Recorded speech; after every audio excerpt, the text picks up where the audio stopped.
9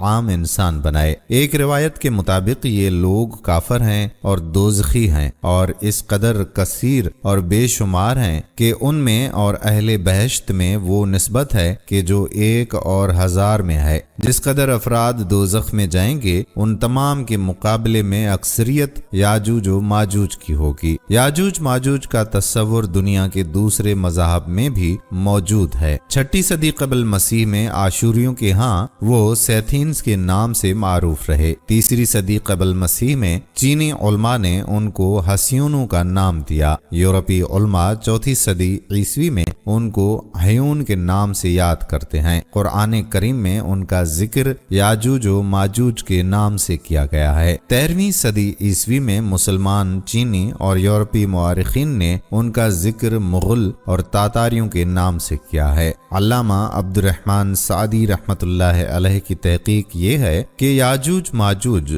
اجیوج اجا واجیجا سے مشتق ہے، جس کے معنی تیزی اور سرعت سے چلنے اور حرکت کرنے کے ہیں۔ اگر اس کا فعل آگ ہو تو بھڑک اٹھنے کا مفہوم نکلتا ہے۔ اس تناظر میں یاجوج ماجوج یفعل اور مفعول کے وزن پر صفت ہے۔ لکھتے ہیں کہ یاجوج ماجوج کے صفت ہونے کی بنا پر اس کا اسم جنس ہونا اولا ہے۔ امام ابن جریر طبری، حافظ ابن اسیر اور حافظ ابن کثیر وغیرہ نے یاجوج ماجوج سے ترکوں، مغلوں اور تاتاریوں کو مراد لیا ہے۔ ان کے نزدیک ان کی اصل ایک ہے، اگرچہ بعد میں ان کی کئی شاخیں ہو گئی ہوں۔ علامہ سعدی رحمۃ اللہ علیہ کے نزدیک یاجوج ماجوج کا اصلی وطن اگرچہ منگولیا اور مشرقی ترکستان تھا، لیکن صفت میں اشتراک کی وجہ سے روسی، چینی، امریکی اور فرنگی سب پر یاجوج ماجوج کا اطلاق ہوتا ہے۔ لیکن علامہ سعدی کی رائے کو اس سلسلے میں درست نہیں مانا جاتا، کیونکہ قرآن و حدیث میں یاجوج ماجوج کا تصور اس سے بالکل الگ تھلگ ہے۔ ایک حدیث میں رسول اکرم صلی اللہ علیہ وآلہ وسلم نے قیامت سے پہلے جن 10 نشانیوں کا ذکر فرمایا ہے ان میں سے ایک یاجوج ماجوج کا ظہور بھی ہے۔ چنانچہ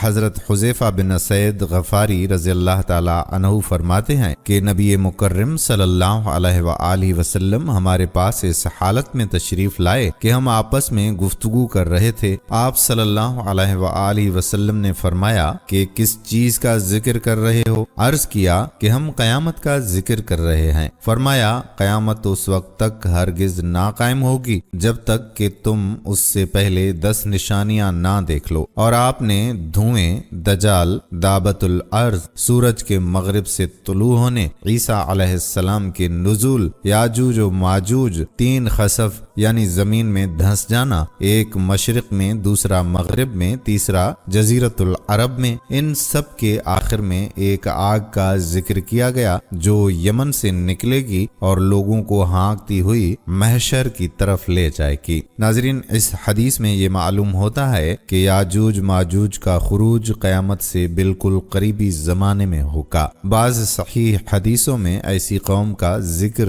ضرور آیا ہے جس سے قیامت سے پہلے مسلمانوں کی لڑائی ہوگی، اور اس قوم کے کچھ ظاہری اوصاف بھی بیان ہوئے ہیں، لیکن ان حدیثوں میں اس قسم کو یاجوج ماجوج نہیں کہا گیا۔ چنانچہ حضرت ابو ہریرہ رضی اللہ تعالی عنہ سے روایت ہے کہ رسول اللہ صلی اللہ علیہ وآلہ وسلم نے فرمایا قیامت تو اس وقت تک قائم نہیں ہوگی جب تک تم ان ترکوں سے جنگ نہ کر لو گے جن کی آنکھیں چھوٹی، چہرے سرخ اور ناک بیٹھی ہوگی، ان کے چہرے تادر تڈھال کی طرح ہوں گے، اور قیامت تو اس وقت تک نہ آئے گی جب تک ایسی قوم سے جنگ نہ کر لو جن کے جوتے بالوں والے چمڑے کے ہوں گے۔ رہے تاتاری تو ان کے ہاتھوں مسلمانوں کی جو تباہی ہوئی اور انہوں نے مسلمانوں کا جس طرح قتل عام کیا اس کی مثال اس سے پہلے نہیں ملتی۔ انہوں نے لاکھوں مسلمانوں کو نہایت بے دردی سے ہلاک کر دیا تھا۔ بخارا، سمرقند، رے، ہمدان، زنجان،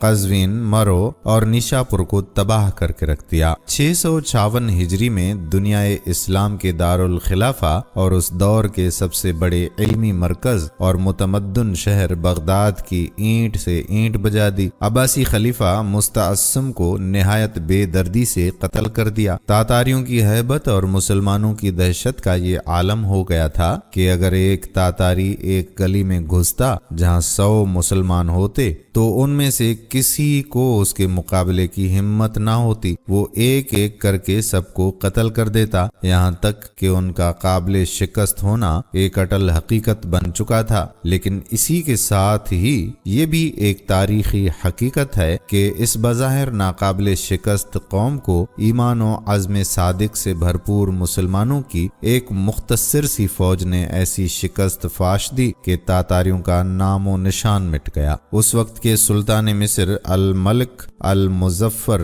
سیف الدین قطز کے کانوں میں تاتاریوں کی تباہ کاریوں کی خبریں پہنچ رہی تھیں اور وہ جانتا تھا کہ مصر بھی ان کے نشانے پر ہے، اس لیے اس نے تاتاریوں کا لقمہ تر بننے کی بجائے یہ فیصلہ کیا کہ قبل اس کے کہ تاتاری مصر پر حملہ کریں وہ خود ان پر حملہ کر دے۔ اس نے اپنے فیصلے کو اس طرح سے عملی جامہ پہنایا کہ 25 رمضان المبارک 658 ہجری بمطابق 1620 عیسوی کو مصر کی اسلامی فوج لے کر جانب شام نکل کھڑا ہوا اور ارض فلسطین کے مشہور تاریخی مقام عین جالوت پر ٹڈی دل تاتاری فوج سے جا ٹکرایا۔ تاتاریوں کے وہم و گمان میں بھی یہ بات نہیں تھی کہ کوئی ایسی فوج دنیا میں موجود ہے جو ان سے ٹکر لے سکے، چونکہ وہ کئی سالوں سے مسلمانوں کو ہر جگہ پیستے چلے آ رہے تھے، اس لیے مصر کی اس اسلامی فوج کے حملے نے ان کو حواس باختہ کر دیا۔ سابق تجربوں کے خلاف عین جالوت کے معرکے میں مسلمانوں نے ان کو شکست فاش دے دی، جس کے بعد وہ بری طرح بھاگنے لگے۔ اس چیز نے مصریوں کا حوصلہ کافی بڑھا دیا اور انہوں نے تاتاریوں کا تعاقب کر کے کثرت سے ان کو قتل کیا اور بہت بڑی تعداد میں ان کو گرفتار بھی کر لیا گیا۔ مسلمانوں کے ہاتھوں تاتاریوں کی اس عبرت ناک شکست نے ان کی ذہنیت بدل کر رکھ دی اور مسلمانوں اور اسلام سے اس قدر مرعوب اور متاثر ہوئے کہ ان کے دین یعنی اسلام میں داخل ہونے لگے۔ ان روایتوں سے بھی یہ معلوم ہوا کہ جن مورخین نے تاتاریوں کو یاجوج ماجوج قرار دیا ہے ان کی بات بھی قرآن پاک اور صحیح احادیث سے مطابقت نہیں رکھتی۔ دوستو، یاجوج ماجوج کے بارے میں قرآن میں حقائق ملتے ہیں۔ قرآن مجید فرقان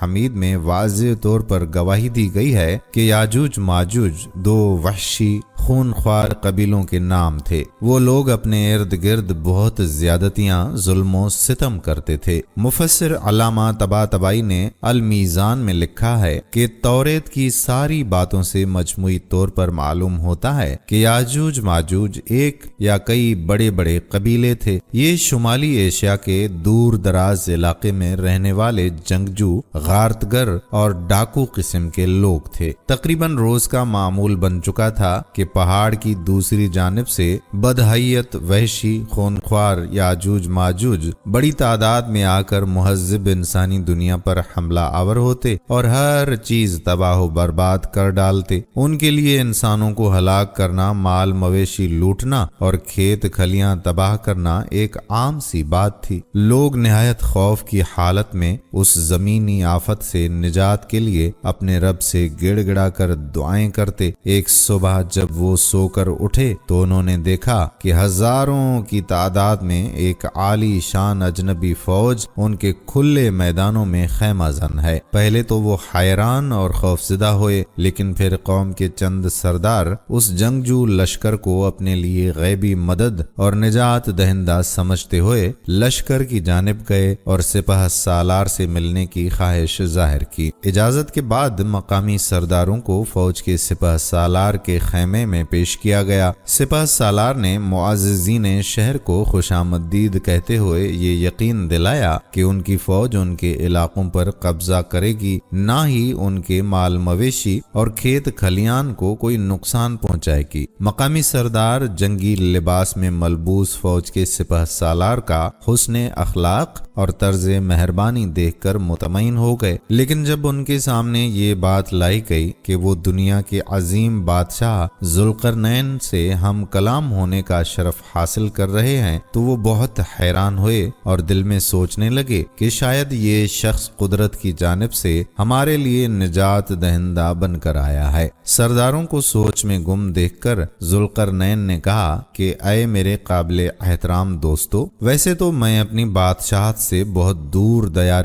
غیر ایک سفر پر ہوں، لیکن اگر میں آپ لوگوں کی کوئی خدمت کر سکوں تو مجھے خوشی ہوگی۔ بس یہی وہ لمحہ تھا کہ جب ان کی دلی خواہش ان کے لبوں پر آ گئی۔ ان سب نے ایک دوسرے کی جانب دیکھا اور پھر ایک شخص بولا، اے مہربان بادشاہ، اس پہاڑ کے دوسرے جانب یاجوج ماجوج نام کی قوم رہتی ہے جو زمین پر بہت فساد مچانے والے لوگ ہیں۔ اگر ہم آپ کو کچھ خراج ادا کریں تو کیا اس کے عوض آپ ہمارے اور ان کے درمیان ایک دیوار تعمیر کر دیں گے؟ بادشاہ نے کہا کہ میرے قابل احترام دوستو، رب نے مجھے جو کچھ دے رکھا ہے وہ بہت بہتر ہے، البتہ اگر تم لوگ میری مدد قوت و طاقت سے کرو تو میں تمہارے اور ان کے درمیان ایک مضبوط دیوار تعمیر کر دوں گا، جیسا کہ سورۃ کہف آیت نمبر 94 میں آتا ہے۔ انہوں نے کہا کہ اے ذوالقرنین، بے شک یاجوج ماجوج اس ملک میں فساد کرنے والے ہیں، پھر کیا ہم آپ کے لیے کچھ محصول مقرر کر دیں اس شرط پر کہ آپ ہمارے اور ان کے درمیان ایک دیوار بنا دیں؟ پھر اگلی آیت میں ذوالقرنین بادشاہ کا جواب ملتا ہے۔ ذوالقرنین نے کہا، مجھے میرے رب نے اس بارے میں جو اختیار دیا ہے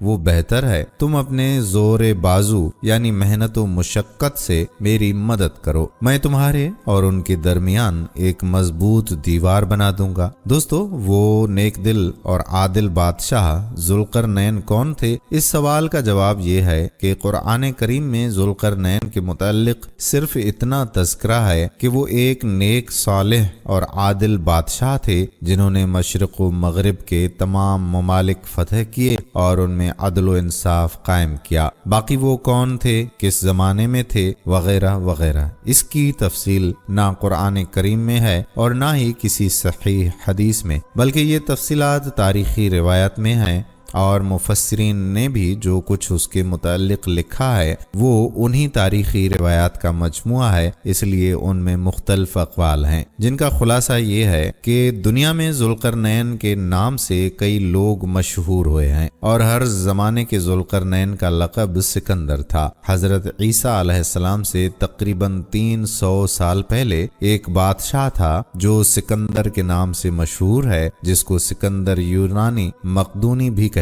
ہیں، اور جس کا وزیر ارسطو تھا۔ سکندر کے نام سے دنیا میں مشہور ہونے والا آخری شخص یہی تھا۔ بعض لوگوں نے، جیسا کہ حافظ ابن کثیر نے البدایہ و النہایہ میں، ابو حیان نے بحر محیط میں، اور علامہ آلوسی نے روح المعانی میں قرآن مجید میں موجود ذوالقرنین اسی کو قرار دیا ہے، اور یہ قول بالکل غلط ہے، اس لیے کہ مذکورہ ذوالقرنین مشرک تھا، اور قرآن کریم نے جس ذوالقرنین کا ذکر کیا ہے اس کے نبی ہونے میں اگرچہ علماء کا اختلاف ہے، مگر مومن صالح ہونے پر سب کا اتفاق ہے۔ اب رہی یہ بات کہ ذوالقرنین نبی ہیں یا ولی، تو حافظ ابن کثیر کے ہاں ان کا نبی ہونا راجح ہے، اور جبکہ جمہور کا قول یہ ہے کہ وہ نہ نبی تھے نہ فرشتہ، بلکہ ایک نیک صالح مسلمان تھے۔ ارشاد باری تعالیٰ ہے، اور یہ لوگ تم سے ذوالقرنین کے بارے میں پوچھتے ہیں، کہہ دو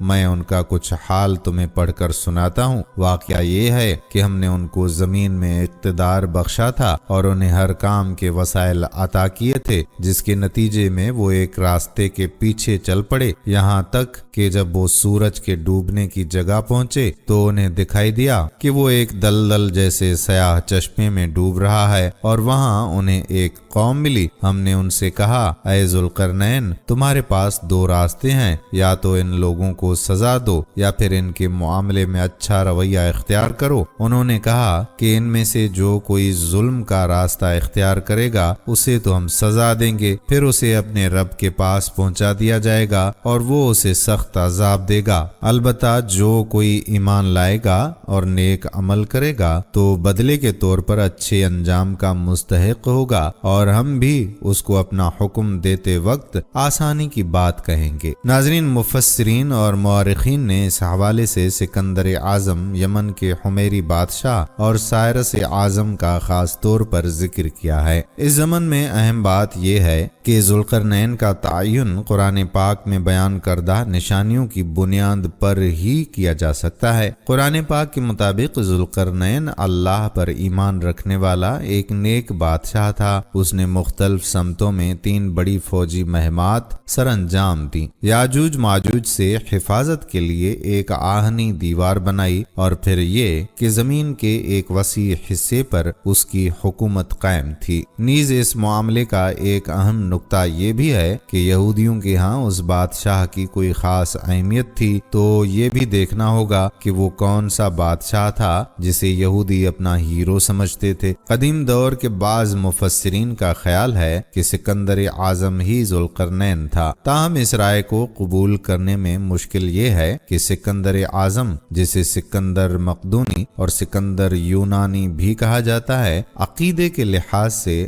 آتش پرست تھا، جبکہ اس کے ظلم و ستم اور قتل و غارت کی نشانیاں بھی تاریخ میں عام ہیں۔ علاوہ ازیں اس کی حکومت بھی اس قدر وسیع نہیں تھی کہ اسے مشرق و مغرب پر حکومت سے تشبیہ دی جا سکے۔ یمن کے حمیری بادشاہوں کے لیے ذو کا لقب استعمال کیا جاتا ہے، جیسے ذو نواس اور ذوالنون وغیرہ۔ اس خاندان میں ایک ایسا بادشاہ بھی گزرا جس کا لقب ذوالقرنین بتایا جاتا ہے۔ یہی وجہ ہے کہ بعض مفسرین نے اسے ہی قرآن کا ذوالقرنین قرار دیا ہے۔ البیرونی نے تو اپنی کتاب میں کچھ ایسے قدیم اشعار بھی نقل کیے ہیں جن میں اسی بادشاہ کو ذوالقرنین بتایا گیا ہے، تاہم ناظرین اس رائے کو بھی مقبولیت حاصل نہ ہو سکی۔ مولانا ابوالکلام آزاد رحمت اللہ علیہ، مولانا انور شاہ کشمیری، مفتی محمد شفیع رحمت اللہ علیہ، مولانا ابوالعلا مودودی رحمت اللہ علیہ، مولانا حفیظ الرحمن سیوہاری، ڈاکٹر اسرار احمد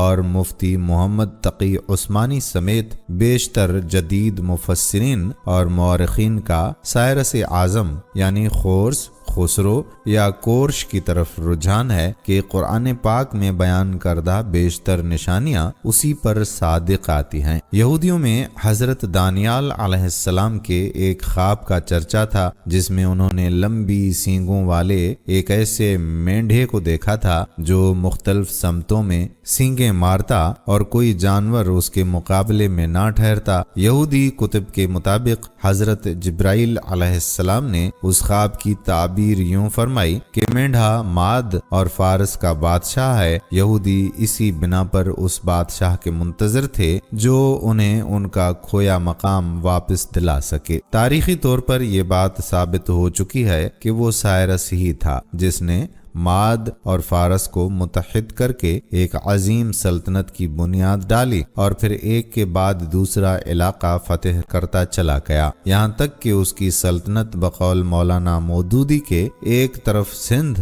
اور ترکستان سے لے کر مصر اور لیبیا تک اور دوسری طرف مقدونیہ تک وسیع ہو گئی تھی۔ شمال میں اس کی سلطنت قفقاز اور خوارزم تک پھیل گئی تھی۔ عملاً اس وقت کی پوری مہذب دنیا اس کی تابع فرمان تھی۔ سائرس نے یہودیوں کو بخت نصر جیسے ظالم اور جابر بادشاہ کی غلامی سے نجات دلائی اور ان کے مقدس ترین مقام یروشلم جو موجودہ مقبوضہ بیت المقدس کو دوبارہ آباد کیا۔ نیز سائرس اللہ پر ایمان رکھنے والا ایک صالح بادشاہ تھا۔ مولانا حفظ الرحمن سیوہاری نے اپنی معروف کتاب قصص القرآن کی جلد سوم میں اس معاملے پر نہایت عمدہ عملی بحث کی ہے۔ قرن سنگین کو کہتے ہیں اور ذو کا مطلب ہے دو، یوں ذوالقرنین کا مطلب ہوا دو سینگوں والا۔ اسے یہ نام کیوں دیا گیا؟ اس حوالے سے مختلف آراء پائی جاتی ہیں جن کے مطابق اس کی 2 زلفیں تھیں، اس لیے ذوالقرنین کہلائے۔ مشرق و مغرب پر حکومت کی وجہ سے یہ لقب ملا، سر پر سینگوں جیسے نشان تھے۔ قرآن پاک میں اللہ تعالیٰ کی ذوالقرنین سے گفتگو کا ذکر ہے جب اس نے ایک علاقے کو فتح کیا تھا تھا، اس لیے یہ سوال سامنے آیا کہ کیا وہ نبی تھے اور کیا یہ گفتگو وحی کے ذریعے ہوئی تھی۔ علامہ ابن کثیر نے اپنی کتاب البدایہ والنہایہ میں انہیں نبی قرار دیا ہے، تاہم یہ بھی وضاحت کی ہے کہ بیشتر علماء کا اس پر اتفاق ہے کہ وہ نبی نہیں تھے۔ مفسرین کے مطابق ہو سکتا ہے کہ اللہ تعالیٰ نے ان تک اس زمانے کے پیغمبر کے ذریعے بات پہنچائی ہو یا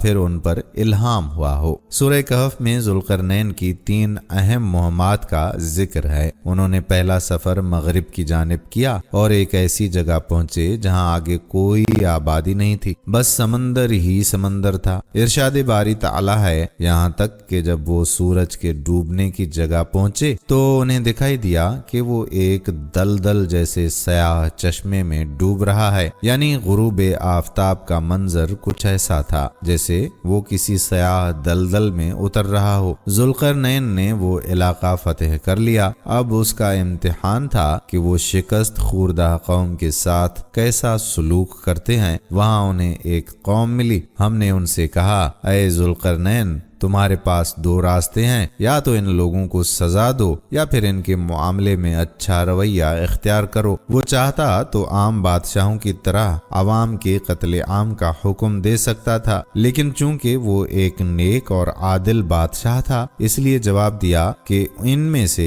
جو کوئی ظلم کا راستہ اختیار کرے گا اسے تو ہم سزا دیں گے، پھر اسے اپنے رب کے پاس پہنچا دیا جائے گا اور وہ سخت عذاب دے گا۔ البتہ جو کوئی ایمان لائے گا اور نیک عمل کرے گا تو بدلے کے طور پر اچھے انجام کا مستحق ہوگا، اور ہم بھی اس کو اپنا حکم دیتے وقت آسانی کی بات کہیں گے۔ بعد ازاں ذوالقرنین نے مشرق کی طرف رخ کیا، یہاں تک کہ جب وہ سورج کے طلوع ہونے کی جگہ پہنچے تو انہوں نے دیکھا کہ وہ ایک ایسی قوم پر طلوع ہو رہا ہے جسے ہم نے اس کی دھوپ سے بچنے کے لیے کوئی اوٹ مہیا نہیں کی تھی، یعنی وہ لوگ کھلے میدانوں میں رہنے کے عادی تھے، جس کی وجہ سے سورج کی شعاعیں ان پر براہ راست پڑتی تھیں۔ اس کے بعد انہوں نے تیسری مہم کا آغاز کیا جس کی سمت کا قرآن کریم میں کوئی ذکر نہیں، تاہم مفسرین کے مطابق یہ سفر شمال کی جانب ہوا تھا۔ یہیں پر انہیں وہ لوگ ملے تھے جنہوں نے یاجوج ماجوج کے فساد سے بچنے کے لیے ان کی مدد مانگی تھی اور انہوں نے اس کی حامی بھر لی تھی۔ سورہ کہف آیت نمبر 96 اور 97 میں ارشاد باری تعالی ہے، مجھے لوہے کے تختے لا دو، یہاں تک کہ جب دونوں سروں کے بیچ کو برابر کر دیا تو کہا کہ دھونکو، یہاں تک کہ جب اسے آگ کر دیا تو کہا کہ تم میرے پاس تانبا لاؤ تاکہ اس پر ڈال دوں۔ پھر وہ نہ اس پر چڑھ سکتے تھے اور نہ اس میں نقب لگا سکتے تھے۔ اس سے اگلی آیت میں آتا ہے کہ کہا ذوالقرنین نے، یہ میرے رب کی رحمت ہے، پھر جب میرے رب کا وعدہ آئے گا تو اسے ریزہ ریزہ کر دے گا اور میرے رب کا وعدہ سچا ہے۔ ذوالقرنین نے دونوں پہاڑوں کے سروں کے درمیان جو خلا تھا اسے لوہے کی بڑی موٹی موٹی چادروں کے ساتھ پر کر دیا، پھر چادروں کو خوب گرم کر کے ان پر پگھلا ہوا لوہا، تانبا اور سیسا ڈال کر اسے مضبوطی سے بند کر دیا، جس سے عبور کر کے یاجوج ماجوج کا دوسری طرف انسانی آبادیوں میں آنا ناممکن ہو گیا۔ ڈاکٹر اسرار احمد تحریر فرماتے ہیں کہ اس دیوار کے آثار بحیرہ کیپسین کے مغربی ساحل کے ساتھ ساتھ داریال اور دربند کے درمیان اب بھی موجود ہیں۔ یہ دیوار 50 میل لمبی،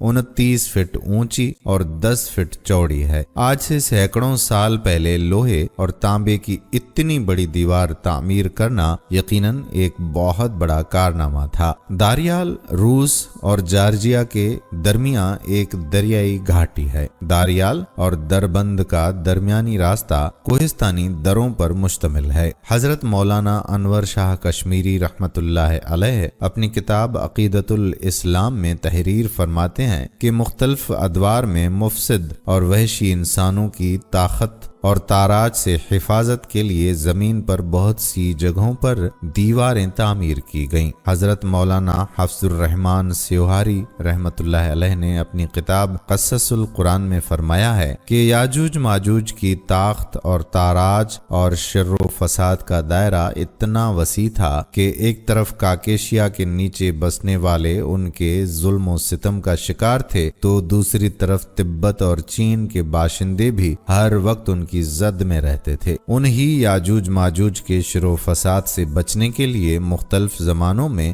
مختلف مقامات پر متعدد دیواریں تعمیر کی گئیں۔ ابن کثیر رحمۃ اللہ علیہ نے البدایہ والنہایہ میں لکھا ہے کہ واثق باللہ خلیفہ عباسی نے سد ذوالقرنین کی تحقیق کی غرض سے ایک جماعت کو روانہ کیا، جس نے اپنی تحقیق کے بعد بتایا کہ یہ دیوار لوہے سے تعمیر کی گئی ہے، اس میں بڑے بڑے دروازے بھی ہیں، ان پر قفل پڑا ہوا ہے اور یہ شمال مشرق میں واقع ہے، واللہ عالم۔ ناظرین، علامہ شہاب الدین محمود آلوسی نے اپنی تفسیر روح المعانی میں تاتاریوں کو یاجوج ماجوج قرار دینے والوں کی سختی سے تردید کرتے ہوئے فرمایا ہے کہ ایسا خیال کرنا کھلی گمراہی ہے اور نصوص حدیث کی مخالفت ہے۔ البتہ یہ فتنہ یاجوج ماجوج کے فتنے سے مشابہہ ضرور ہے۔ ناظرین، قرآن مجید اور احادیث مبارکہ میں یاجوج ماجوج کے خروج کو قرب قیامت کی ایک بڑی علامت قرار دیا گیا ہے اور ان کے خروج کا وقت حضرت عیسیٰ علیہ السلام کے نزول کے بعد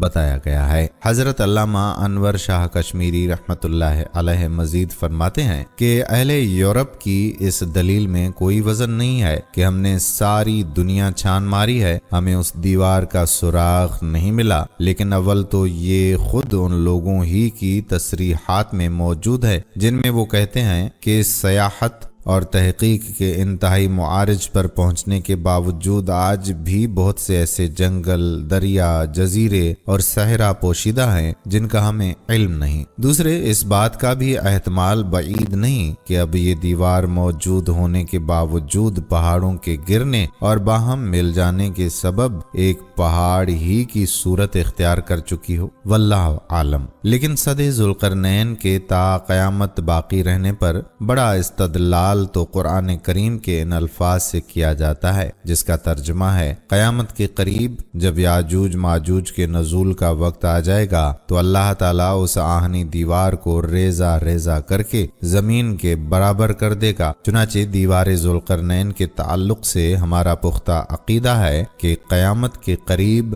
اللہ تعالیٰ اس دیوار کو ڈھا دے گا اور یاجوج ماجوج کا خروج ہو جائے گا۔ ناظرین، محمد بن الصائب فرماتے ہیں کہ ہندی قوم کے ایک بیٹے کا نام مکران تھا۔ سمرتا رضی اللہ تعالی عنہ سے روایت ہے کہ رسول اللہ صلی اللہ علیہ وآلہ وسلم نے فرمایا کہ نوح علیہ السلام کے بیٹوں میں عربوں کے اول آبائے سام ہیں، ان سب میں خیر و فلاح ہے۔ حضرت سعید بن مسیب رضی اللہ تعالی عنہ فرماتے ہیں کہ حام سے قوم سوڈان، بربر اور قبط پیدا ہوئے۔ یہ تینوں قومیں مصر کی ہیں۔ حام کی اولاد کی رنگت سیاہی، اوپر کچھ سفید مائل ہے جو حبشی نسل ہے۔ یافس بن نوح علیہ السلام سے ترک اور ہم قالیہ اور یاجوج ماجوج کی قومیں پیدا ہوئیں، ان کا رنگ سرخی مائل سیاہ ہے۔ ان کی متعلق اسرائیلی روایات اور تاریخی قصے کہانیوں میں بہت سی بے سروپا اور عجیب و غریب باتیں مشہور ہیں جنہیں بعض مفسرین نے بھی تاریخی حیثیت سے نقل کر دیا ہے، جبکہ قرآن کریم اور حدیث مبارکہ میں اس قصے کے متعلق سے امت کو جو آگاہی فراہم کی گئی ہے وہی ہمارے لیے مستند اور مسلمہ ہے۔ اس کے علاوہ کتب میں جو تاریخی واقعات اور جغرافیائی اور ماحولیاتی حالات کی تفصیل بیان کی گئی ہے وہ بہت زیادہ تضاد اور اختلافات سے بھری ہوئی ہے، جن کے صحیح یا غلط ہونے سے متعلق کچھ نہیں کہا جا سکتا۔ حضرت ابو ہریرہ رضی اللہ تعالی عنہ سے روایت ہے کہ رسول اللہ صلی اللہ علیہ وآلہ وسلم نے فرمایا کہ یاجوج ماجوج دیوار ذوالقرنین کو ہر روز کھودتے ہیں۔ جب وہ دیوار میں شگاف ڈالنے کے قریب پہنچ جاتے ہیں تو ان کا نگران ان سے کہتا ہے کہ اب واپس چلو، کل ہم اس میں سوراخ کر دیں گے۔ ادھر اللہ تعالیٰ اسے پہلے سے زیادہ مضبوط اور ٹھوس بنا دیتا ہے۔ اگلے روز یہ پھر کھودنے کا کام شروع کرتے ہیں اور مصروف ہو جاتے ہیں۔ چنانچہ یہ روز کھودتے ہیں اور اللہ تعالیٰ درست فرما دیتا ہے۔ یہ سلسلہ یوں ہی چلتا رہے گا یہاں تک کہ ان کے خروج کا وقت آ جائے گا اور اللہ تعالیٰ ان کے کھولنے کا حکم فرما دے گا۔ 6 روز جب یہ دیوار کے شگاف کو آخری حد تک کھود ڈالیں گے تو اس دن ان کا نگران کہے گا کہ انشاءاللہ تعالیٰ ہم کل اسے پار کر لیں گے۔ حضرت صلی اللہ علیہ وآلہ وسلم نے فرمایا کہ جب وہ اگلے دن لوٹ کر آئیں گے تو اسے اسی حالت میں پائیں گے جس حالت میں چھوڑ کر گئے تھے۔ پھر وہ اسے توڑ ڈالیں گے اور باہر نکل کر لوگوں پر ٹوٹ پڑیں گے، سارا پانی پی جائیں گے، لوگ ان سے بچنے کے لیے بھاگیں گے، پھر وہ اپنے تیر آسمان کی طرف پھینکیں گے، تیر خون میں ڈوبے ہوئے واپس آئیں گے۔ وہ کہیں گے کہ ہم زمین والوں پر غالب آ گئے اور آسمان والے سے بھی ہم قوت و بلندی میں بڑھ گئے ہیں۔ پھر اللہ تعالیٰ ان کی گردنوں میں ایک کیڑا پیدا کر دے گا جس سے وہ ہلاک ہو جائیں گے۔ ام المومنین حضرت زینب بنت جحش رضی اللہ تعالی عنہا بیان فرماتی ہیں کہ نبی کریم صلی اللہ علیہ وآلہ وسلم ان کے یہاں تشریف لائے تو آپ صلی اللہ علیہ وآلہ وسلم کچھ پریشان تھے۔ پھر آپ صلی اللہ علیہ وآلہ وسلم نے فرمایا کہ اللہ کے سوا کوئی سچا معبود نہیں۔ عرب اسی شرک کی وجہ سے ہلاک ہو گئے جو اب قریب آ پہنچا ہے۔ آج یاجوج ماجوج کی دیوار اس قدر کھل گئی ہے اور آپ نے شہادت کی انگلی اور انگوٹھے کو ملا کر حلقہ